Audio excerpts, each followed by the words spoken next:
So I saw this YouTube video.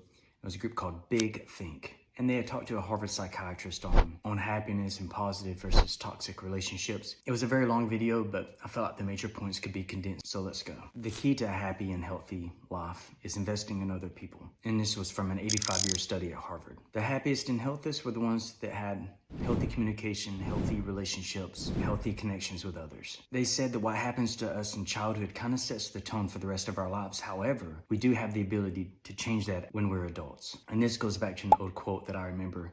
We are shaped by our pasts, but we're not bound by it. All relationships have disagreements and difficulties, but facing those difficulties will actually strengthen the relationship. Physical effects of positive relationships are key. How you express physical affection, that's up to you. You know yourself better than anybody. But without being able to express physical affection, it leads to chronic illnesses. It leads to chronic stress, and that leads to illnesses. Loneliness will do something to us psychologically. And all of that leads into various health issues. Good relationships act as these emotional regulators, and that in turn also affects our physical health. Also, maintaining a physical and social fitness life, maintaining connections with family, friends, and community is actually essential for fulfilling life according to this study. And finally, a way to map out our social universe is to think about how frequently you engage with a particular person and how energizing that relationship is. The more you see someone and the more that it's energy sucking, the more it makes you feel worse when you leave, you probably need to spend less time with this person. Now, when it comes to a family member, that might be hard. But notice I didn't say end the relationship. I said limit your time with that person.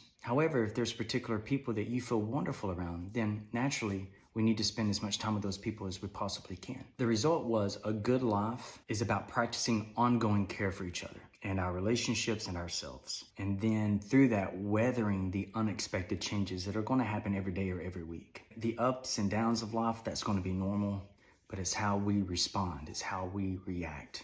It's what we decide to do from there, it's how we decide to go from there is going to influence heavily the kind of life, the kind of fulfilling life, the kind of happy life we end up living.